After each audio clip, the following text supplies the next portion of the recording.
Kalau kita yang punya hak, mau nggak Mbak Tasya? Ijazah Mbak Tasya palsu, tunjukkan misalnya. Kalau ada yang bilang saya palsu sih, saya pasti tunjukkan. Pasti akan tunjukkan kan? Itu Tapi apakah Mbak Tasya itu mantan presiden? Apakah Tasya itu ada pejabat publik? Ya kan? Perlu, ya tak? Apa ruginya? Apa ruginya? Begini, Tasya, ya, kalau kita menunjukkan itu akan jadi presiden nanti.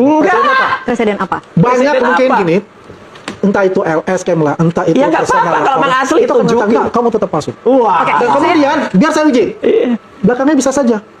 Hengki-pengki nanti. Oh iya, nggak mungkin. Dia minta tanya. Karena kalau hengki-pengki bisa dari sekarang dong ya. Iya. Harusnya Tunggu dulu, saya katakan dulu. Artinya bukan hengki-pengki, enggak. Maksud Aduh. saya bisa jadi suatu pemerasan Ini nanti. Oh, ngaco, oke. nggak mungkin.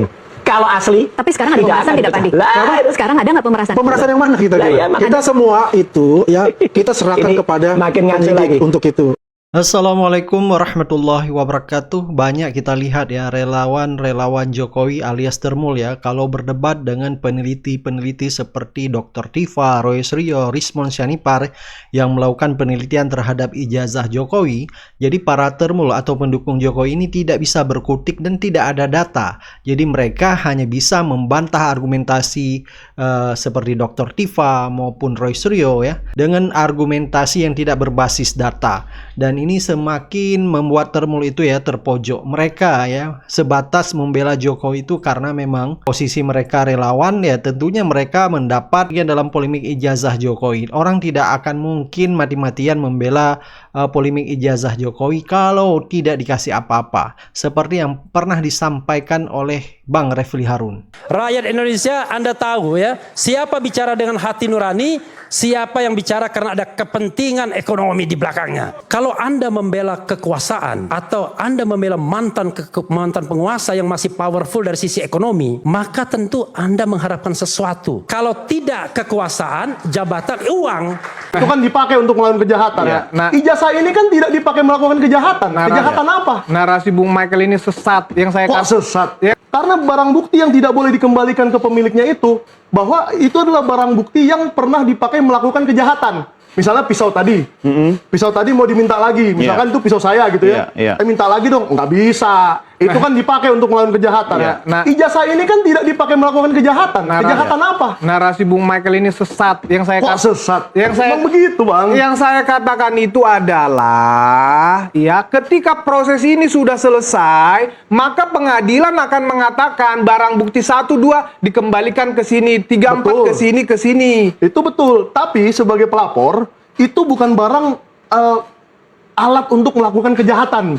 Memang bukan. Bukan kan? Iya. Berarti abang setuju dengan saya dong? Iya. Berarti itu boleh dikembalikan. Ya, itu hak penyidik kan? Kapanpun. Bukan hak penyidik. Hah? Itu hak pelapor untuk meminta kembali. Wah, ngaco. Itu hak pelapor untuk minta kembali. Saya kemarin melaporkan seseorang lain, kawannya abang ini, karena mencemarkan nama baik saya minta balik. Enak aja. Ngapain kartu saya dibawa-bawa sama penyidik? Disita bukan? Tadinya mau disita, saya bilang jangan. Itu kan sita. Ini saya katakan kalau sudah disita oleh Tidak bisa. pengadilan. Tidak, Bang. Sama aja itu, Bang. Jadi kalau ijazah, jadi Pak Percuma Jokowi percuma dong ada penetapan pengadilan di. Oke, gini Bang, kita andai-andai aja. Nggak usah berandai, ini hukum itu hitam putih. Oke Bang, berarti Pak Jokowi besok nggak bisa melamar kerja dong kalau dia mau. Kan diminta ijazah.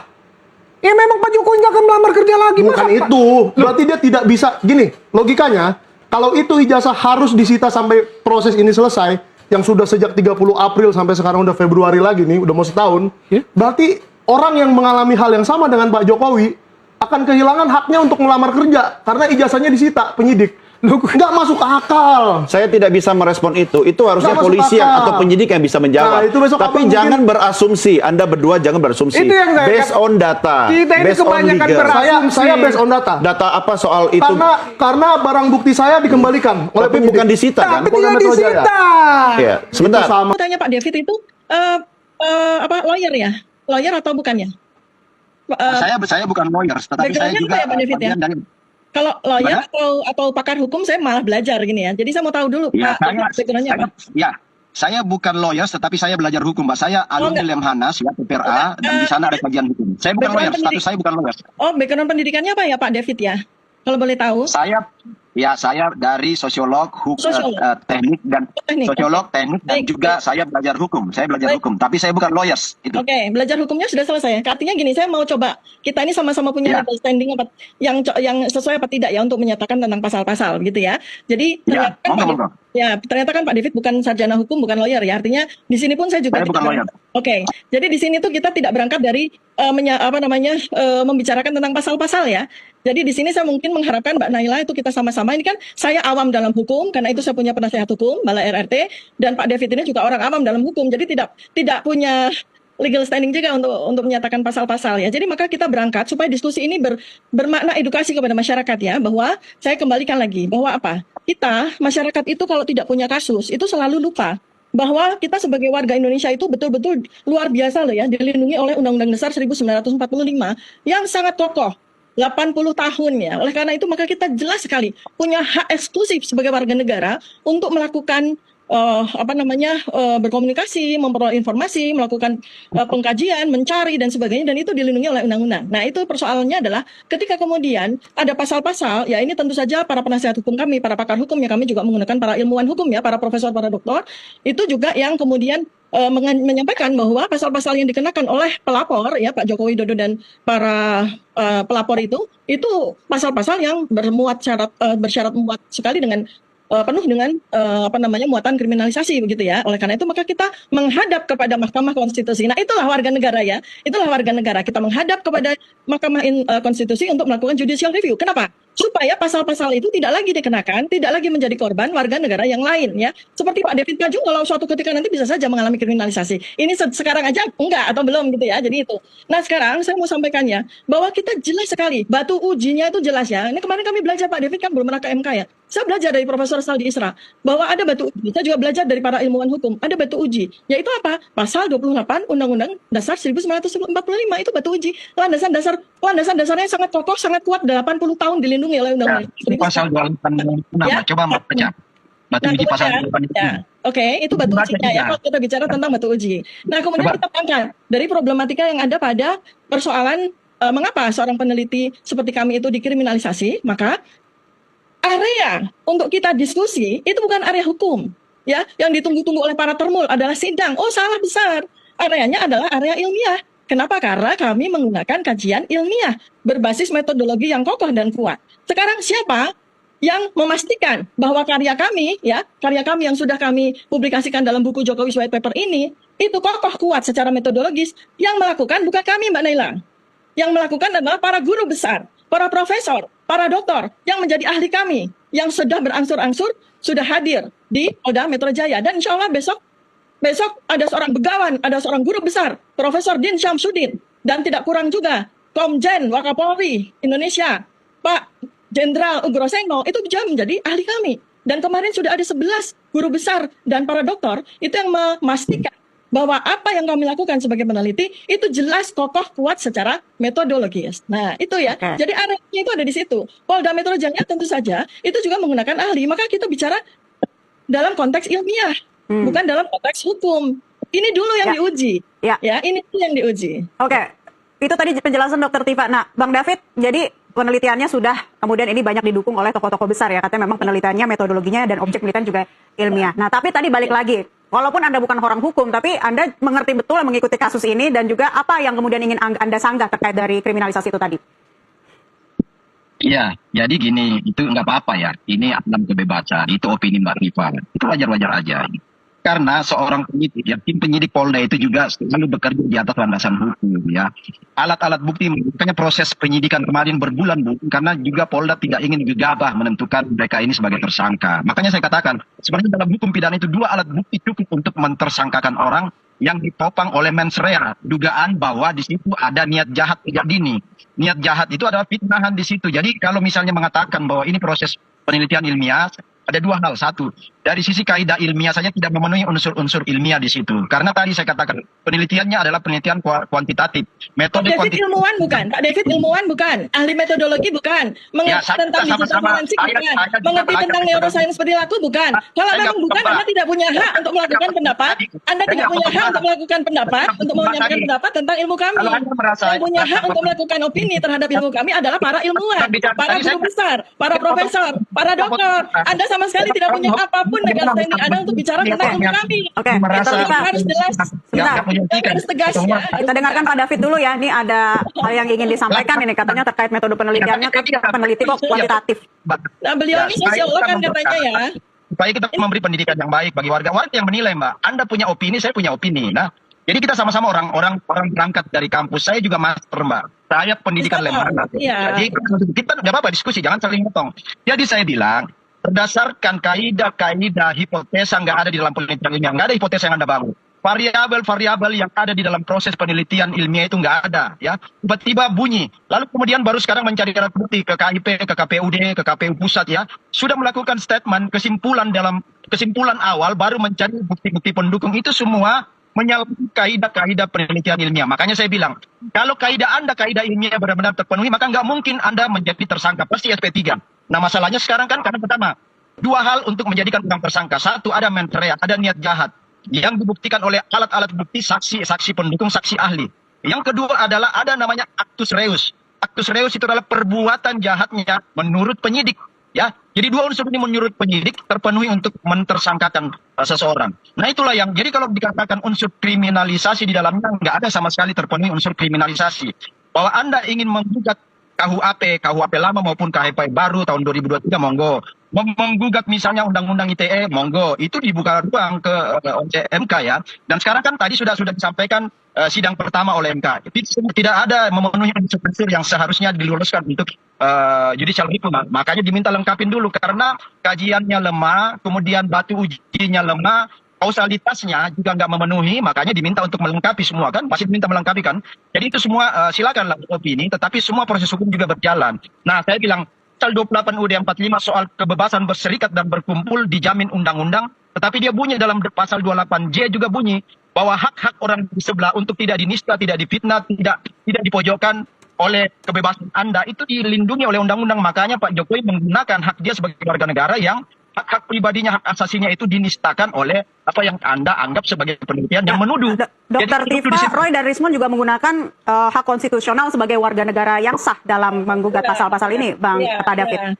Nih, Termul, dengerin baik-baik ya. Ini pernyataan Ketua Termul Indonesia nih. Fakta ini ya, jangan dibantah lagi. Dan saya yakin kalian nggak akan bisa bantah fakta ini. Kalau memang ternyata Termul itu bekerja karena mendukung seseorang karena hanya ingin mendapatkan uang dan jabatan.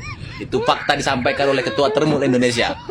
Jadi sekarang kita paham dan tahu membela orang karena ingin jabatan dan uang. Nih, cek fakta videonya, cek. Ya, dengerin. Tujuan saya dalam berkegiatan ada dua sih, tujuan saya, ya, mencari jabatan, ya, mencari uang. Mencari apa kalau gitu dengan laporan? Saya mencari jabatan, mencari uang. Jabatan apa, Mbak? Jabatan saya sebagai ketua umum. Ketua umum di Revime Pembas. Iya, Jabatan baru buat organisasi. Iya, jabatan saya sebagai advokat. Oke. Ya kan? Saya mencari itu, saya nggak malu-malu kok. Karena kalau ketika saya tidak mencari itu, saya dianggap orang sinting, membela orang karena tidak dapat apa-apa gitu. UGM ya akhirnya terseret terlalu dalam. Waktu dia legalisir, tidak ada tanggal, nggak ada bulan, nggak ada tahun. Kalian bikin kwitansi aja, kwitansi ini. Ya, itu kalau nggak pakai tanggal nggak berlaku. Apalagi ini legalisir buat negara. Jadi memang UGM patut diduga pada saat itu dalam tekanan. Ya, yang menekan itulah Bapak Menko yang konon kabarnya sebentar lagi akan direshuffle. Bapak P itu sangat berperan karena kan beliau menguasai betul lingkungan UGM. Itu dalangnya itu. Sehingga UGM berani melakukan ini itu seolah-olah mendapatkan perlindungan, kan. Ngeri. Kasihan ya, hanya selembar ijazah begitu nyokot melibatkan banyak orang begini. Nah, kemarin orang bilang ya, ini rekayasa ijazah palsu ini itu lebih dahsyat, lebih sadis daripada rekayasa kasusnya Sambo. Iyalah, kasus Sambo kan mudah banget. Nah, ada pelaku, ada korban. Ya, belum lagi nih sidang di Solo, wah itu menentukan banget. Kali itu diputus, diketok itu di Solo, wah wassalam itu. Ini kasus-kasus yang kesini yang menyusul itu semua gugur demi hukum. Nah, belum lagi buku Gibran Endgame tidak ada bantahan, padahal buku Gibran Endgame itu ngeri. Saya udah baca. Fakta-fakta, banyak fakta yang belum terungkap di publik ada di situ. Dan itu udah sangat memungkinkan untuk memakzulkan. Ini di dua ini lebih serem. Terdengar mulai diisolasi, katanya mulai disingkir-singkirkan gitu.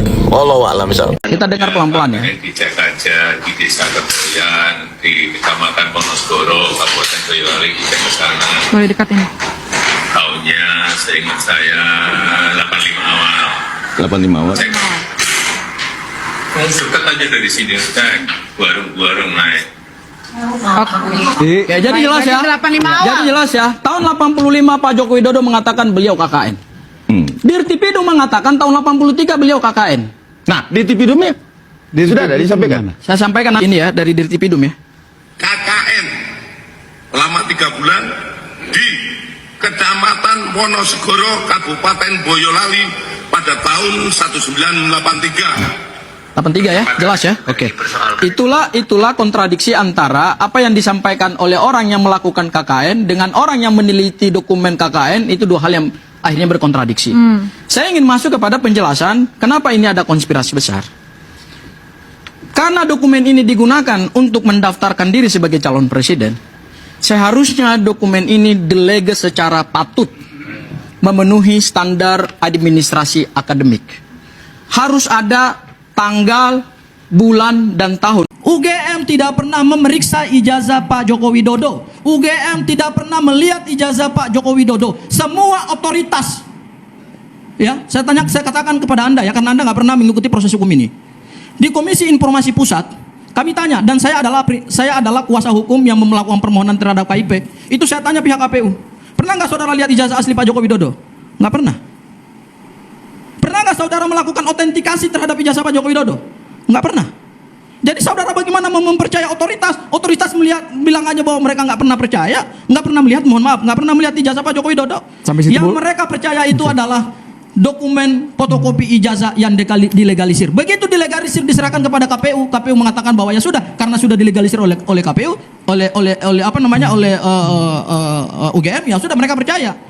Tapi pada saat kami kejar dengan undang-undang kearsipan, di mana suatu dokumen itu mau diarsipkan dalam arsip negara, maka harus dilakukan autentikasi antara fotokopi dengan asli, dan mereka nggak pernah melakukan itu.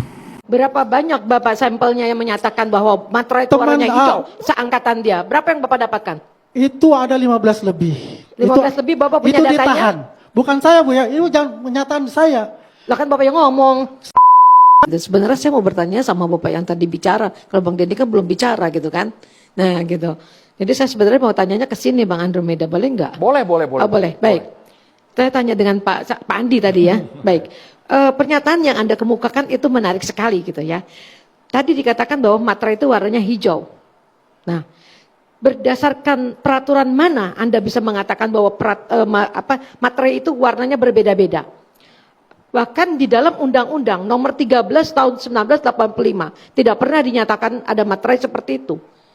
Yang didasarkan di sana adalah bahwa materai itu tadi cetakan utamanya itu adalah ungu. Warna hijau yang dikemukakan di situ adalah hanya untuk gambar Garuda. Jadi bukan keseluruhannya.